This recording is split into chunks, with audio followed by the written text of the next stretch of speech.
The Tartan Tripper presents Camino De Santiago Essential Equipment. Welcome back folks to our channel, The Tartan Tripper. So you've already picked your chosen route you want to take on the Camino De Santiago. Regardless of which one you choose to take on, today we're going to go through some of the essential equipment you should take with you. Let's start with footwear, thinking about flexibility, ankle support and breaking them in before you start. When breaking them in, go for walks a mile or two at a time close to home. Are they waterproof? Can your feet breathe? Will they dry quickly after a long day walking? Your feet will swell during the day, so make sure there is enough space to account for this. You will also want to buy specific hiking socks that will be comfortable for your feet with your boots on. Look for ones made from merino wool, nylon, spandex or polyester. These materials are quick drying and also help to keep your feet dry and prevent rubbing. Make sure to practice walking with the socks you intend to use with your boots.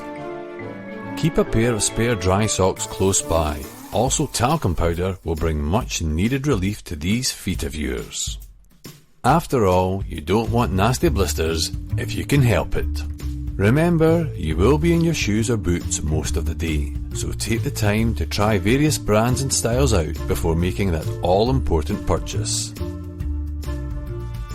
For clothing, regardless of the weather, it's always best to have multiple layers. That way, you can keep the heat in or let the heat out. Having layers gives you that choice. Look for garments made from polyester as they will dry quicker than traditional cotton. Be it sweat or rain, you want clothes to dry as quick as possible. Being wet and rubbing is no fun. If the weather changes fast, you will not only want a hat to protect you from the rain, but because the air has got cooler all of a sudden. When buying a sun hat, try to get one that has a net flap to protect you from the sun's rays beating on the back of your neck.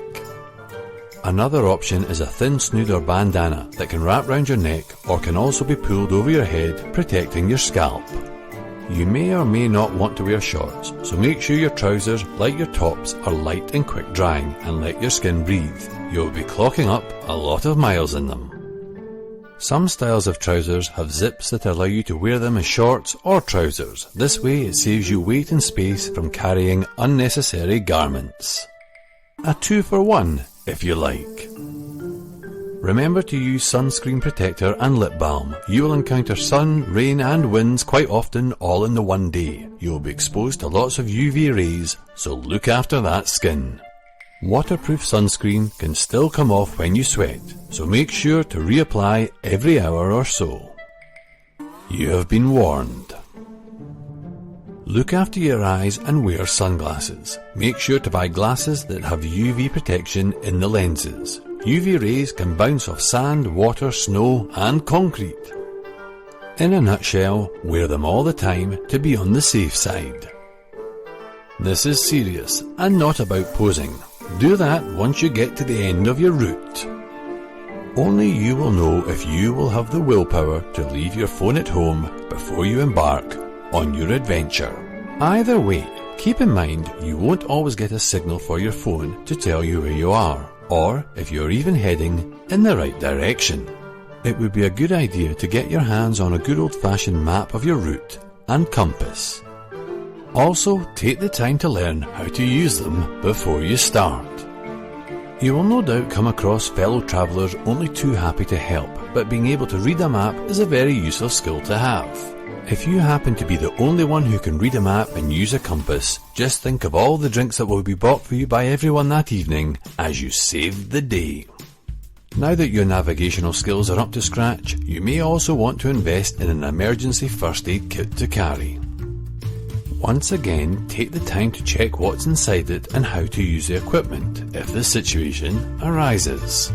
You could enroll on a first aid course at your local college or night class before heading out into the great outdoors. Already, your superhero status is soaring. Depending on your route, buy a small phrase book, be it Spanish, French or Portuguese.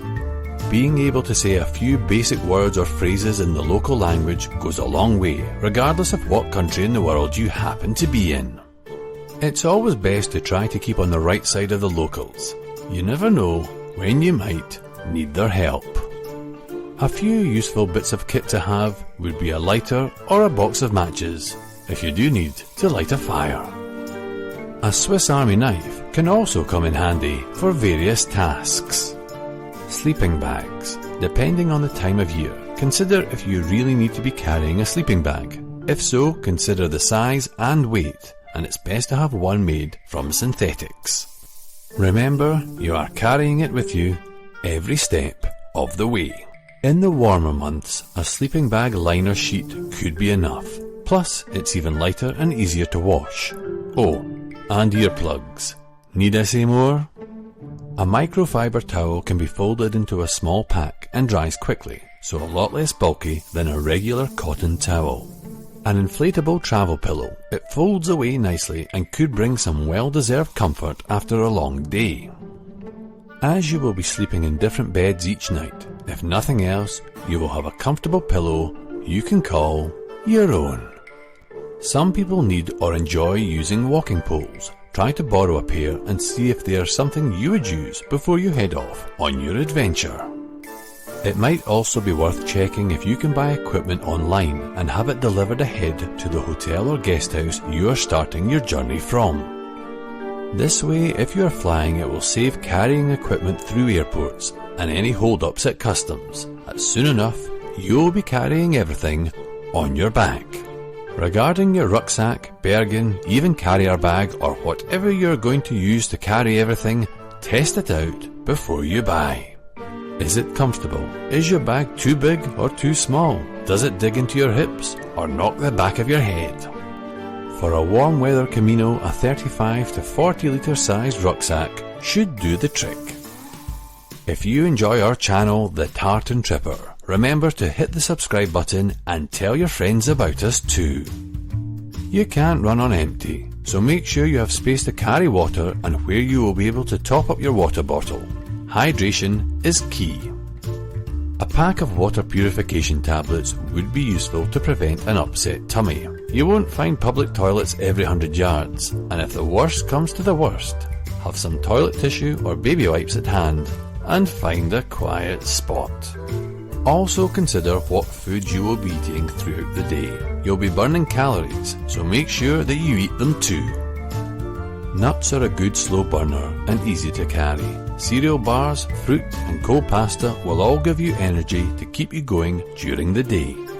Work out how much food you will eat, then pack a bit more than that in case the day goes on longer than you expected for whatever reason. Even if someone else has forgotten their lunch. It happens. We hope these tips have been useful if you hadn't already thought of them, and they make your journey on the Camino de Santiago more enjoyable. Click on our next video to see more travel tips and destinations. Remember, all you bonny lads and lassies, may the wind always be at your back and the sunshine on your faces. Until next time, happy rambling.